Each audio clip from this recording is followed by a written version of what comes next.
Welcome back to Hunt for the Prize. It's just me this week. Kev's off. Pretty sure he's in Texas, about to go watch that Dallas Minnesota game. It's just me this week. We're pretty much just gonna get right on into it. Um, so that Thursday game, that Chargers Oakland game, it was honestly a really fun game to watch. Um, it really wasn't like I I kind of expected the Raiders defense to do that. The Chargers line really is not that good at all.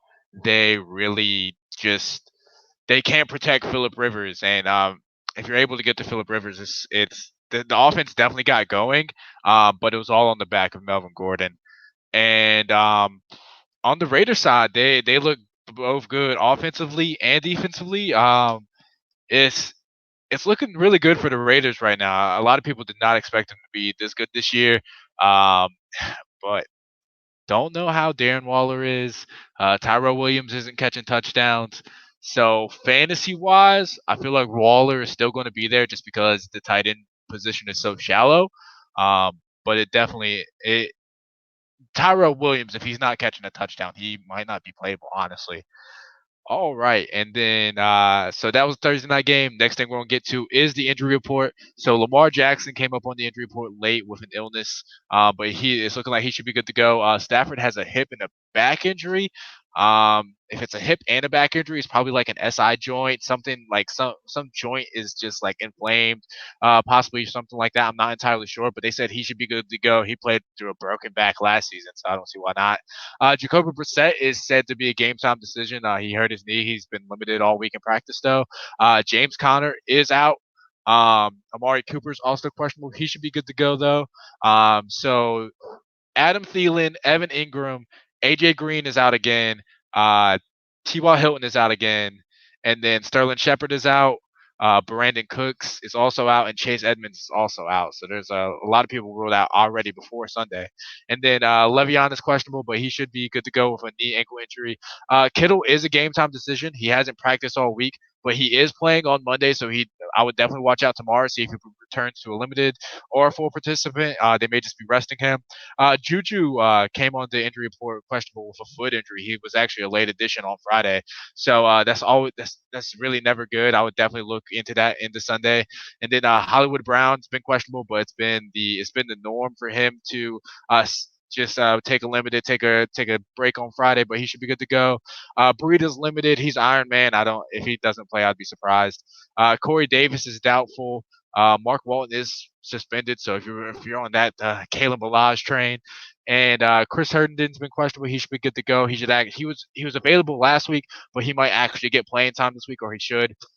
Paris Campbell is out, and then Josh Gordon is questionable. We really don't know what his role in the offense is. He's still lingering with that ankle injury. We really don't know how that is. And Delaney Walker is out, so it's yeah, the list is getting shorter and shorter, honestly. So that's good news for me.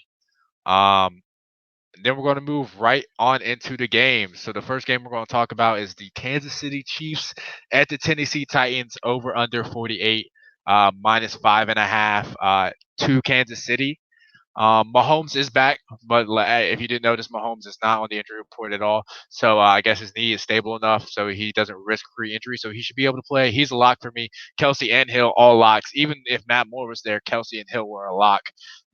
We saw that when Mahomes was out, the talent of those guys is just going to rise them to another level. And then I have Derrick Henry as a floor play. Same thing with Ryan Tannehill because they're going to have to play catch up at some point in this game, and they're still going to run the ball with Derrick Henry out of the way. He's at least going to get 15 touches minimum, and so I really don't know how I feel about the other Kansas City wide receivers. Mahomes can make anyone great. So if you have a feeling about Watkins or Robinson or anything, you're pretty much playing them. And then the Kansas City running backs. So I'm pretty sure a lot of people from last week are going to be on Damian Williams. But if you really look at it, if you take away that one play, which is always in his arsenal, so you always want to expect that play can happen. It can happen at any time. He's one of the fastest people on the football field. It's just other than that carry, he had like 11 carries for like 30 yards. He had a 91-yard touchdown. So if you think that's happened again, I would play either of these guys. I guess you could play LaShawn McCoy too, possibly, but he's been getting less and less work. So I really don't. This Kansas City backfield is a mess. It's hard to play any of them. And then yeah, Delaney Walker is out. Tannehill is going to have the pass, and Corey Davis is out. So I mean, AJ Brown probably is one of the best plays on the slate because he's going to be pretty cheap. Same thing with Adam Humphries. And if you're really looking for a tight end, that boy Jonnu Smith has been looking pretty nice. Um, other than that, that's pretty much to go with that game. So the next game we got is the Buffalo Bills at the Cleveland Browns. Over under 40, -3 to Cleveland. So this is one of the lower like point totals on the week. It might honestly be the lowest. They have Cleveland -3. So basically, they're saying these teams are even. And I don't really know if that's true. If the Buffalo defense is able to get to Baker Mayfield, I don't see how they win this game. I do have Mayfield as a ceiling play just because White is still going to be on OBJ and everything like that, one of the best corners in the league. OBJ is unguardable. I just feel like if Cleveland wants to win this game, they're going to have to try to run the ball. And I do have the whole. I don't know what role Hunt is going to play. Um, but I have the whole Cleveland running back unit as a lock for that reason. Chubb is going to be a lock either way because if you want to attack this Buffalo defense, you're going to attack them on the ground no matter what. And yeah, I also have Devin Singletary as a lock. He finally got the volume. My man's had 20 carries last week. He didn't break 100 yards. I don't care. He got 20 carries last week. We care about volume around here. If you've got volume, you got talent. You are on my fantasy team. And I like Devin Singletary as a lot this week. And then as floor plays, I have Josh Allen, I have John Brown, just because as a collective, I feel like they're always going to find a connection each game, and they've been proving it every single week. And I have every single Cleveland wide receiver as a ceiling play. I'm I don't trust this line to give Mayfield time to get the ball out, and with Tre'Davious White on OBJ, and then I guess going to pass to Landry.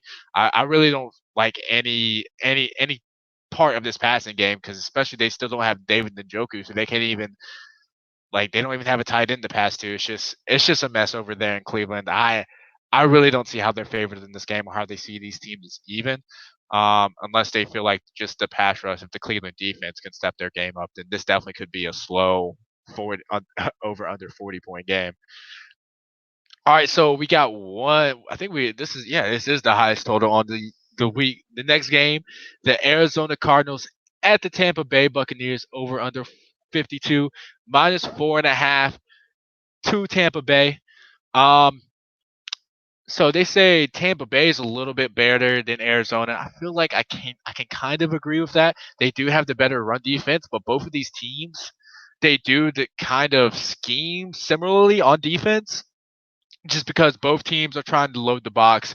Both teams are trying to get they're trying to stop the run at all costs, and that opens up the pass games on both sides of the ball. So as locks for this game, I have Jameis and Kyler. I also have Mike Evans and Chris Godwin's every week. It doesn't matter. One or the other is going to go off. Will it finally be two? Who knows? But if you have either of those players with those upside, you have to play them. You can't sit them. And another lock I do have is Christian Kirk. Just because I feel like if if Arizona is going to try to stop some, or if Tampa Bay is going to try to stop someone, it's probably going to be the running backs like they always have, or probably it's going to be Larry Fitzgerald. Christian Kirk is that big play. Ever since more than likely he's going to get targets in every double digit targets in every single game, and I love Christian Kirk this week. He's in one of my lineups later. And then as floor plays, I do have Fitz because this is going to be a pass heavy game no matter what. The volume is going to be there. And then Tampa Bay's tight end unit as a whole, I also have a floor play. I don't know which one is going to go off. Howard has not been getting the volume, so he may not even be a play at all.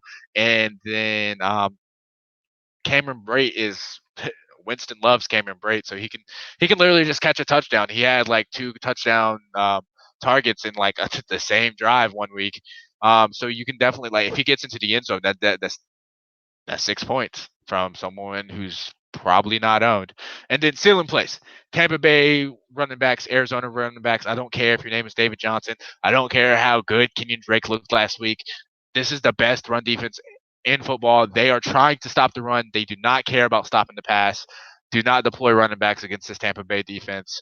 And then yeah, Tampa Bay running backs. Like I said, the Cardinals put so many people on the front line. They are trying to stop the run, and I know Peyton Barber isn't explosive enough, and I don't see it out of Ronald Jones to be able to get into that that second level and try to make plays. That he just doesn't seem like that kind of player. So I'm fading all running backs in this game. Arizona and Tampa Bay don't play the running backs at all. On to the next game. We got the New York Giants at the New York Jets, over under 44.5, -2.5 to the Giants. Um, I mean, this is basically a home game for both teams. There might be more Giants fans than Jets fans. The Jets logo is going to be on the field though, so who really knows? Um, so I have Saquon and Le'Veon as locks, especially where you drafted them from in your leagues. I feel like you have to play them. And but really, what I'm looking forward to is as a floor play, I have both QBs as a floor play. I almost put Darnold as a lock with how abysmal this Giants secondary has been. Um, I love Jamison Crowder this week, especially if they try to ease Herndon into the offense. Crowder is just going to destroy that middle of the field. Look out for Robbie Anderson to have a big play. He can always make that big play. And so there's no Sterling Shepard. There's no Evan Ingram. You you have to go throw Golden Tate as a lock, even if you like. You have to put Golden Tate as a lock. There's just no question. Without any other pass catchers, you may be able to try to put Darius Slayton or Cody Latimer somewhere, but I'm not trusting either of them. Slayton over Latimer 100%. And then if Chris Herndon is back, he should be back. He should be playing. If he does get the volume, he can definitely see some red zone work on this team if it doesn't go to Le'Veon. Other than that, is anyone looking forward to the Giants Jets game? Like really? All right, let's get past that snooze fest. Go to probably I one of the fantasy games of the week. Now I'm going to say one of the best football games, but one of the fantasy games of the week is going to be the Atlanta Falcons at the New Orleans Saints, over under 51.5, -13 to New Orleans. They have New Orleans almost as a 2 touchdown favorite against Atlanta at home. I don't blame them. This Atlanta team is garbage. They cannot stop anybody at all. But they do have a sneaky good run defense. And with Kamara coming back from his injury, I do have him as a lock just because I feel like the passing game is going to be there for him, like it was when Arizona played this team with David Johnson. The passing game is going to be there. I don't know how much the running game is going to be there though, and that may limit his upside. So look out for that. And Michael Thomas, he's the wide receiver of the week. There's just no questions about it. He's going to destroy this Atlanta team, and Drew Brees is a lock as well. And you can't not put Julio Jones as a lock. Marshawn Lattimore, he's one of the better quarters in the league when he's on, but when he's off, you can definitely tell. If he's still on this game, I don't care. Julio Jones is unguardable. He's arguably the best receiver in the league. And ceiling plays, I got Jared Cook. He is back. All the other Atlanta wide receivers, the only other one I would go is probably Calvin Ridley. Um, he does have Eli Apple on him. That should be a good matchup to watch. It's just, do you feel like Calvin is the better talent? Is he gonna get that big play for your fantasy team? That's the only thing that's keeping him as a ceiling play for me because I don't see a floor of him at all. And then all the other New Orleans wide receivers, I don't even know who's playing. Traquan Smith, Ted Ginn, doesn't matter. They can definitely get some points for your fantasy teams, get touchdowns. If you're in a shallower league and you need someone, I would take a chance on probably a New Orleans guy, just because why not? Just because this Atlanta team can't guard anyone. This New Orleans team, the over under is 50. This New Orleans team might put up 40 by themselves, which 35. Either way, it doesn't matter. And then floor plays, Matt Ryan, pretty much always a floor play unless he gets hurt. He Dan Quinn did say Matt Ryan is playing, so he should be good to go. And then Austin Hooper, one the breakout tight end of the year. He's on par with Julio for targets, and with that kind of volume, he is a floor play no matter the matchup. I wanted to put him as a lock, but I just feel like who it's a Julio game just for me. And then next game, low key, another snooze fest. We got the Baltimore Ravens at the Cincinnati Bengals over under 44.5, -10 to the road team in Baltimore. Locks, I have Lamar Jackson. Lamar Jackson is 100% a lock. And then I have Mark Ingram as a lock. They're going to try to run the ball down Cincinnati's throat with QB, running back, play action to the other running back. It doesn't matter. They're going to run the ball. And they're Cincinnati is not going to be able to stop them. The only way Cincinnati wins this game is if they do what Cleveland did and Mixon just goes off and has like almost 200 yards. Even then, I still don't think the Cincinnati defense is going to be able to sustain a lead that Baltimore that is not going to be able to cover unless Lamar Jackson just has like a bad passing game, which is definitely possible. So for ceiling plays, pretty much the Cincinnati offense for me, just because I feel like the line's not going to hold up for Dalton or Mixon. The only person I have as a floor play, I would put Tyler Boyd. He really has been a disappointment lately. I just don't see he like Tyler Boyd's going to get the volume. AJ Green is still not there. Everyone else is going to be pretty much covered, or they're going to be able to get to Dalton to stop that big play. So Tyler Boyd's the only person I would even consider. And Hollywood Brown, I have his ceiling to play just because I don't really know how this injury is affecting his running ability or his ability to break out big plays. He just I don't know, he just hasn't looked as explosive. And then all the other Baltimore receivers are ceiling plays, but I put a question mark next to Hollywood's name just because one play, just one play, and he's made your week. That's that's it. Just one play is all he needs, and I I just feel like they're going to run the ball. It's not Hollywood might not be in the game plan per se, but like I said, one play is all he needs. If you can guarantee that one play in your heart, you're playing Hollywood Brown. And then as a floor play, as a unit, I got the Baltimore tight ends. Mark Andrews, he always gets his volume. He just hasn't really been doing much with it lately. It's kind of, we thought he was going to be the breakout tight end of the year over Austin Hooper, but I don't know, he started off so high and then he just hasn't really done anything to produce after that. And that's pretty much it. This game is going to be slow, 44.5, pretty low points, and they're just going to run the crap out the ball, man. There's no way Baltimore loses this game. It's definitely possible though. Mixon has to go off. Mixon has to be on another level for Cincinnati to win. All right, so the next game we got is the Carolina Panthers at the Green Bay Packers over under 47 -5.5 to the home team in Green Bay. So CMC's a lot every week. There's no doubt about it. Davante Adams is back. Lock. He kind of disappointed us last week. He was playing one of the best secondaries in football, one of the worst matchups he could have had. And he was the only productive pass catcher on his team with a bad matchup. So if you have Davante Adams against this Green Bay secondary, you're playing Davante Adams.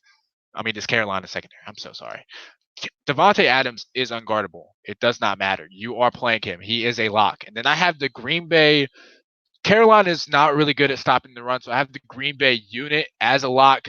Whether they're more than likely going to play the hot hand, whether it's Aaron Jones or Jamal Williams. Both of them can definitely see production in this game, no matter what. And a touchdown each. That's their floor, so and they can both go off, so they have to be locks. And then ceiling plays, I have Allen. CMC is gonna rule this game again, even if they are behind. Like this is Christian McCaffrey's offense. This is not Kyle Allen's offense. It's Christian McCaffrey's. And then Curtis Samuel's also a ceiling play along with Greg Olsen. I really feel like they're going to pound CMC hard on this road game. They're going to try to play it slow. They're going to try to keep the ball out of Aaron Rodgers' hands because that's their path to victory is to keep the ball out of Aaron Rodgers' hands. And Green Bay wide receivers. If your name is not Devontae Adams, and I'll spoil it. Jimmy Graham's a ceiling play too. If your name is not Devontae Adams, with him back, I don't want to play you. You're Geronimo Allison, he's been a big letdown this season. Everyone thought he was going to be a step above MVS, but Marquez Valdez-Scantling is the wide receiver 2 on this team. He can definitely break off a big play, but then again, the same thing with Hollywood Brown. You're hoping for this big play for him to be productive for your week, and I really just don't see it. As floor plays, I do have Aaron Rodgers just because I feel like Matt LaFleur is going to slow this game down a bit unless Rodgers is just in one of his zones where, like he was against Oakland, where he just went crazy. And I that's why I have Rodgers as a floor play, just because I feel like they are going to go more run heavy. But when he does have the pass, he's going to be able to get to Devontae Adams every single time. Devontae's unguardable. Then the other floor play, he's been getting volume every week. He's been a solid, safe play. It's DJ Moore. DJ, if it's not Greg Olsen, it's going to be DJ Moore. And I don't see anyone on this Green Bay secondary who's going to be as shifty as DJ Moore and who's going to be able to keep up with him. And all right, on to the next game. Another slow game. We got Detroit Lions at Chicago Bears. Over under 41.5, -2.5 to Chicago, the home team. So they say Detroit's a little better team. And I kind of like the over on this game just because I know Detroit can't guard their running back. So I know David Montgomery's going to go off. Chicago wants to run the ball now. They realize that Mitch Trubisky is trash. So the only way to win is just to run the ball, keep the ball out of Stafford's hands, keep the game slow. Because without a running back, an efficient running back for the Detroit Lions, is it's going to be Stafford all day, like it was pretty much last week. Besides Montgomery, I had the whole Chicago offense as a ceiling play, just because I was disappointed by Allen Robinson last week. I want to come on here. I want to apologize for my take on Allen Robinson. I was wrong. I am sorry. And yeah, the whole Chicago offense is a ceiling play. Darius Slay is going to be on Allen Robinson. I do think Allen Robinson can definitely get the better of him in that matchup, but I don't. I'm I'm on the train, Kev. You're watching this back. I'm on the train, bro. I can't trust Trubisky. I can't. I No. I can't trust anyone on this offense anymore, but David Montgomery, because they need a new quarterback. Bad. Mitch Trubisky is not the answer. And then I feel like we talked about it last week, where Chicago's run defense has been susceptible, but their pass defense has actually been really, really good. So I actually have I don't like Kenny Galladay or Marvin Jones this week. I've always said it. If you want to attack the Chicago offense, you want to attack them in the middle of the field. And I do have Hawkinson as a ceiling play, but he has been seeing more volume, so he's actually in one of my lineups later as a cheap option. And then that's a floor play, dude. Danny Amendola, when he's on, he is on, and I feel like this Chicago defense is going to focus in on Galladay. They're going to focus in on Jones, and it's going to leave a lot of that stuff open in the middle field for Amendola and Hawkinson. Um, and yeah, Matt Stafford, he's a lock. They're not going to be really able to run the ball in this game, just because I don't really trust Ty Johnson. Ty Johnson is he's a shiftier, faster back, so he is explosive enough to make one of those big plays. So if you have him, I honestly, if you play him, I mean, if you don't have Carry On, play him. He's don't be scared to try. Carson is not here anymore. The only thing you really have to worry about is J.D. McKissick, and I don't feel like they're not going to deploy him as a 3-down back. So if you have Ty Johnson, don't be afraid to play him. Like if you have better options, sit him, bench him. But if you don't have the options on this 16 bye week, play Ty Johnson. He's going to get the work, and he's I don't think the Chicago defense is gonna they're gonna let run plays go. Just because if they want to win this game, they're gonna have to stop Matt Stafford. They have to keep the ball out of Matt Stafford's hand and make him make mistakes. All right, so moving on. Oh man, third snooze fest. Miami Dolphins at the Indianapolis Colts. Over under 44, minus 10.5 to Indianapolis.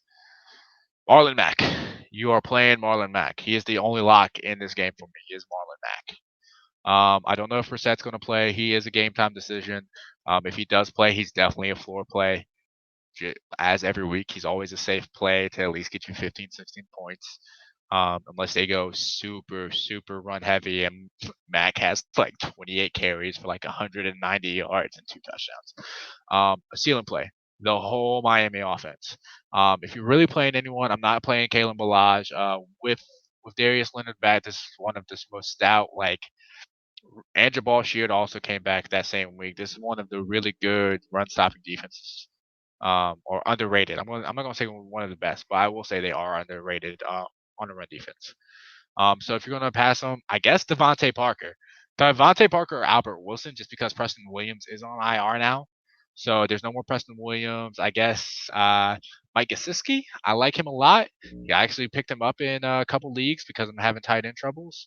And then yeah, Indiana. Another season plays. I have all Indiana wide receivers, except the ones I'm about to talk on my floor play. I don't really trust just Paris Campbell is there, T.Y. Hilton isn't there, so they have Deion Kane. I'm pretty sure it's going to be Deion Kane and Zach Pascal out on the outsides, and then in the slot is going to be Chester Rogers. I really don't trust any of them, but I do have Pascal as a floor play, just because if anyone is going to make a big play, it's going to be Zach Pascal. Zach Pascal has been making huge plays without T.Y. Hilton here. Even when T.Y. was there, he had that big game where he had those 2 touchdowns. Pascal is definitely a good play this week, but what I low key like better than Pascal as a unit is the Indianapolis tight ends. I feel like without Hilton there, without Campbell there, and with Mac, like they're going to run Mac no matter what. I feel like they're going to deploy a more jumbo set to just run the ball, get this game over with. They more than likely won. I'm not going to try to jinx them or anything like that. But I do like both Jack Doyle and Eric Ebron this week. If I had to choose one, I would probably go Jack Doyle 100%. But they both have the potential to be floor plays just because this wide receiver unit is so depleted. And then the last main slate game, we got the Los Angeles Rams at the Pittsburgh Steelers over under 44, minus 3.5 to the Rams. The way I'm looking, I said this last week, saying I was wrong. I don't see how Pittsburgh, I don't see how they win this game. Just just because their offensive line is good, but Aaron Donald's going to be able to get the Mason Rudolph. Even if they do the dink dump and passes, like I don't know who Jalen Samuels literally might have 10 catches again. Pitt's running back as a unit is a lock. He literally might have 10 catches again this game, just because. So Jalen Ramsey's more than likely going to be on Juju. And then who else are you going to pass to? Deontay Johnson, James Washington. I have the whole Pittsburgh wide receivers, including Juju, is a ceiling play, along with Mason Rudolph. I don't see it from this passing attack, especially with the way the Rams are able to get to the quarterback. But I do have Cooper Kupp. He's a lock. This Pittsburgh Steelers secondary is absolutely abysmal, and I feel like Kupp and Woods are both about to go off this game. And then I guess as a floor play, I've always said it: if you want to attack this Rams passing game, you either go to a slot or you go to a tight end. And I feel like the floor play this week is going to be Vance McDonald. I also have Goff and Woods as floor plays as well, just because I feel like if if the Rams want to win this game, they have the pass. The Pittsburgh run defense and their pass rush are both great, and I just feel like I have Gurley as a ceiling play, man. I've liked Gurley all year. I have him starting in 3 leagues, and I feel like it's going to be another bad week for me. And I'm gonna lose in every week because Gurley's going to give me like 7 points in every single league. He hasn't disappointed when he was supposed to disappoint, but if he doesn't get the touchdowns, I'm screwed. So I'm not playing Gurley this week at all, unless I pretty much have to in my season long leagues.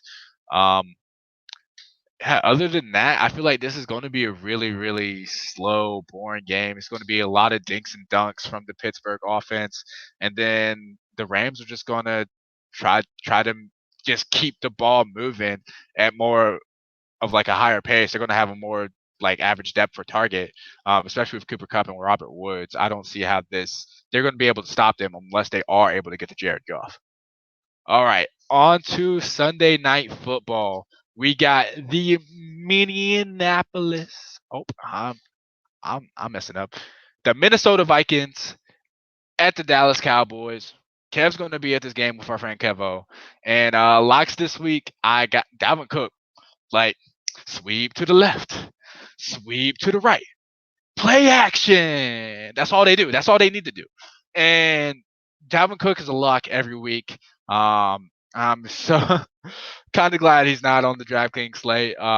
He'd probably be priced up with Christian McCaffrey. Christian McCaffrey's $10,500. That is a fifth, over a fifth of your whole salary. That's what happens when you you get 3 touchdown games, 2 touchdown games, 10 pass catching games with 130 fucking rushing yards. Like, oh man, this Christian McCaffrey is a beast. If you're not playing Christian McCaffrey, uh, I I have no faith. And Amari Cooper. Kev said it last week. Rhodes a little bumpy, but Rhodes open. So if you're going to wide receiver, I feel like you are going Amari Cooper. I do have Gallup / Witten. One of the two is going to be a floor play, just because I don't know how Gallup is going to be able to do against their second cornerback. And like I've said every week, Minnesota just doesn't guard garbage people. They don't care. Apparently, I don't get it. So Witten can definitely see the ball. Like he can definitely get 4 to 5 targets, catches 4 of them. That's a safe floor play for you. Same thing with Dak. They're gonna have to pass. They're gonna pass the ball. They're gonna run the ball. They're gonna definitely be a more balanced offense like they have been all year.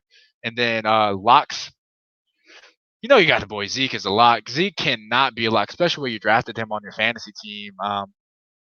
Minnesota is definitely better at guarding the run, but it's Ezekiel Elliott. You have to play Zeke. I don't know how much I'm going to go him in DraftKings, just because if I'm playing this game, I'm playing it on like a Sunday, Monday night primetime slate more than likely, or I'm just playing it as a single game. If I'm playing it on the Monday, the primetime Sunday, Monday, I'm playing Chris Carson and Kevin Coleman for cheaper prices. And then ceiling plays, they have been kind of. Hmm, I might as a ceiling play. I had the Minnesota tight ends as ceiling play, but I think I'm gonna move them and Kirk Cousins down to floor play. So I might not have any ceiling plays this week, just because with Adam Thielen out, they are going to deploy. They're going to try to run the ball more. They're going to deploy more of those 2 tight end sets, which puts Irv Smith on the field, who's a very very good pass catcher, along with Kyle Rudolph. I knew it was Rudolph. Kyle Rudolph. And both of them can be on the field. It can be like that game. I'm pretty sure they had like 2 or 3 weeks ago where both of them had like 6 or 7 targets. If they both can get that, they both can be safe floor plays. And then same thing with Kirk Cousins. The only thing, so Minnesota's line has actually been really really good at guarding at protecting Kirk Cousins. So that if that does happen, Kirk will have another good game. If it doesn't happen, then it can definitely lead to some trouble for the Vikings. And I also have Stefon Diggs as a floor play, just because it was either putting him as a floor play or a lock. And without Thielen there, he's probably going to get like 10 targets at least. So based on that volume alone, he is going to be a floor play. But I feel like if I'm Dallas and I see like they're running the play action or anything like that, I'm double covering Diggs, because who else is going to stock you? BC Johnson? Like they're Dalvin Cook. Stop Dalvin Cook, stop Stephon Diggs, and you can limit this offense enough to slow them down and put up some points and win this game for Dallas. And if you're Minnesota, you're trying to make mistakes. You are running the crap out the ball because you have one of the best running backs in football. Sweep to the left, sweep to the right. That's all you need to do if you're Minnesota. All right, Monday Night Football. We got the Seattle Seahawks at the San Francisco 49ers. Um, this is actually probably the game of the week. 7-2 versus 8-0. As locks, I have the San Fran running back unit as a whole. I love Breida. I love Coleman this week. I like both of them a lot. Seattle really can't guard running backs. But on the San Fran side, going off what Kenyon Drake did last week, with the volume he does get, I have to go Chris Carson. There's just no not going Chris Carson anymore with the volume he gets. He may not be the fastest player, but he's a bruiser, and he's gonna if he's able to get into the pile, he's gonna bruise his way to be productive. And then another lock, George Kittle. George Kittle is an absolute beast. If he does play, I would definitely watch out for it. If he doesn't, it may be scarce for both of these passing games, honestly, just with how good the San Fran secondary has been playing along with their pass rush. And then San Fran wide receivers, if you're not playing Emmanuel Sanders, who you're playing, you want to go play Dante Pettis. The only one I would consider playing is Debo Samuel, and that's pretty much it. As floor plays, I do have Jimmy G and Russell Wilson just because, like I said, I don't know how to pass. This is going to be a run heavy game. This is going to be old school smash style football. This whole game to me, and I have Wilson as a floor play because he does have that running ability. I have Jimmy G as a floor play and Emmanuel Sanders because Sanders has been getting that volume. He's the only wide receiver credible there that I really believe in. And then I have Tyler Lockett as a floor play, but I kind of put a question mark just because Lockett does get the volume. Lockett does have the talent, but it's hard to play any wide receiver against the San Fran defense. It really is. But where you drafted Lockett in your season log, you're more than likely playing him. But if he disappoints this week, you can't take it to heart. You can't be like, oh, I'm never playing him again. He lost me this week. You have to play Tyler Lockett. He's the new but he's the new Doug Baldwin who has probably more ceiling because he can actually make big plays. All right, that's enough for those games, and now we are moving on into the duds of the week. My first dud, he went off the other week. Kenny Galladay, get him out of here. Um, I'm pretty sure Kyle Fuller is going to be on him, and then Mukamara is going to be on Marvin Jones. This Chicago pass defense has been absolutely amazing, and I just don't see like like I said, if you want to attack the Chicago during the passing game, you do it in the middle of the field, and that's just not Kenny Galladay or Marvin Jones' forte. Kenny Galladay can definitely line up into a slot position, and I feel like he could definitely get work there. I just I feel like if you're Chicago, the person you're trying to stop at all costs is Kenny Galladay and Marvin Jones, and you're gonna put all effort into stopping them. So I don't, and they have the talent to definitely do that. So Kenny Galladay is not to play this week for me, man. And then another dud, Todd Gurley. He's highly touchdown dependent in this game. If he gets touchdowns, great. If he doesn't, he's just not to play this week against this Pittsburgh defense at home. It's going to be a pass heavy game for this Rams defense or this Rams offense. Um, unless they just get up super early and they're forced to run Gurley. And if they do get up super early and they don't see the Steelers coming back, Gurley's coming out and they're putting Henderson in the game. That's just how it's probably going to be. So Todd Gurley, don't play him this week, and that's coming from a Todd Gurley like fan. All right, so we're moving on. Last segment, we're moving on to the lineups of the week. So I did do a lineup for me and Kev. Well, Kev had no input, but I did make a tiers lineup, so you guys would have that content as well. So go, give me one moment. All right. So this is as always, this is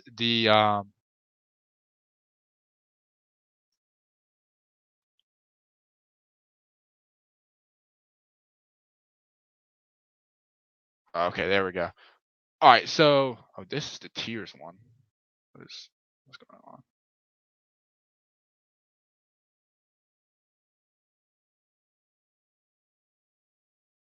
There we go.